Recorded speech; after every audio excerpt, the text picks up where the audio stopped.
Comment gérer les repas de fête? Hello!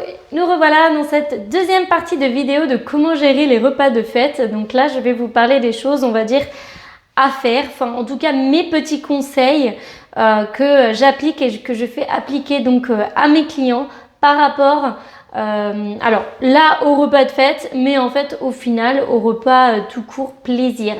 Car du coup, il n'y a pas de raison de plus s'en faire pour les repas de fête que en temps normal. Pour ça que je ne comprends pas trop cet engouement en fait aux alentours des fêtes, en fait, comme s'il n'y avait que ce moment-là dans l'année où il fallait faire attention. Mais bon, bref, ça c'est encore autre chose. Bonjour à tous et bienvenue dans cette nouvelle vidéo. Je m'appelle Jennifer, je suis coach équilibre et nutrition. Les femmes actives à perdre du poids sans le reprendre, même si elles n'ont pas le temps. Je t'invite à t'abonner à ma chaîne si ce n'est pas encore fait, à liker cette vidéo et surtout à aller télécharger ton petit cadeau qu'il y a en barre de description. Donc aujourd'hui, je vais te donner mes 4 petits conseils par rapport au repas des fêtes. Donc la première, et qui est quand même assez simple, mais c'est de ne pas se jeter sur l'apéritif. Alors après, voilà, on a tous des repas différents. Je ne sais pas si dans votre cas, vous allez, parce que ce n'est pas forcément toujours nous qui cuisinons, on ne sait pas toujours ce qu'on va manger exactement, et ça c'est pas forcément toujours facile, aisé pour s'y retrouver, pour savoir comment gérer justement ce genre d'écart quand on ne sait pas ce qu'on va manger, parce qu'on ne pourra pas vraiment choisir. Mais en tout cas, si, le jour où vous allez à votre repas de fête et qu'il y a un apéritif, évitez de vous jeter sur l'apéritif et gardez-vous plutôt vraiment de la place pour le repas.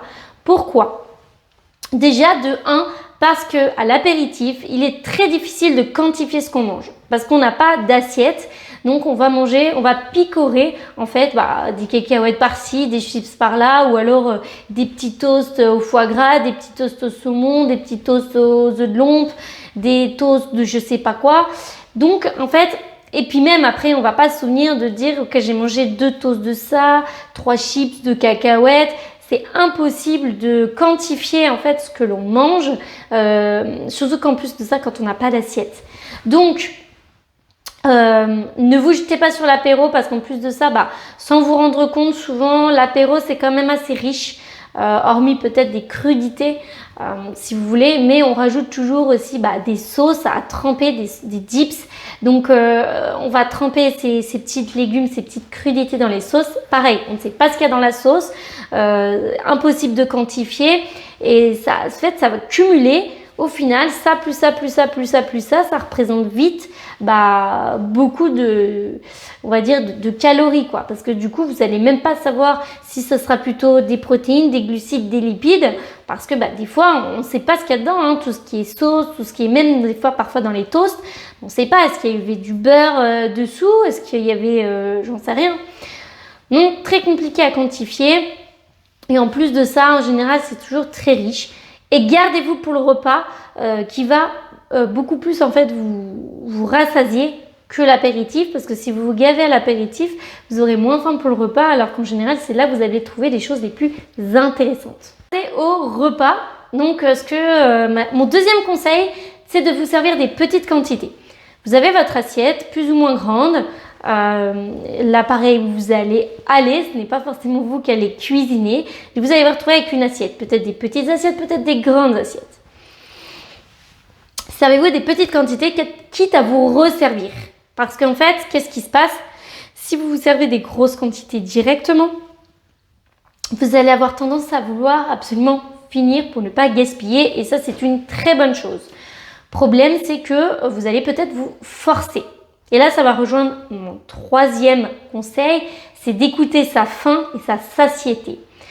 Quand vous sentez que c'est fini, que vous avez assez mangé, écoutez-vous, écoutez votre faim et votre sentiment de satiété. C'est très important pour éviter justement de surconsommer, de surmanger.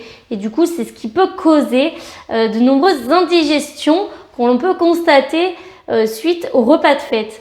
Il y a beaucoup de personnes qui font des indigestions, qui sont malades à la suite. Je trouve ça tellement dommage de se rendre malade pour de la nourriture que non, il ne faut pas aller au-delà de ce qu'on a envie, de ce qu'on veut manger. Écoutez votre faim, écoutez votre satiété, servez-vous des petites assiettes quitte à vous resservir si vous avez encore faim, s'il y a des choses qui vous font encore envie, plutôt que de vous servir des grosses assiettes en vous disant justement je vais me servir qu'une fois pour pas me resservir. Oui, mais ça se trouve, à la moitié de votre assiette, vous aurez plus faim, sauf que dans le fond, après, vous vous dites, bah là, je vais pas jeter tout ça. Du coup, vous allez forcer à manger. Donc, servez-vous des petites quantités plutôt que de grosses quantités. Mon dernier conseil, donc mon quatrième conseil, c'est de profiter. Profitez parce que c'est un moment de partage avec votre famille, vos amis, votre entourage.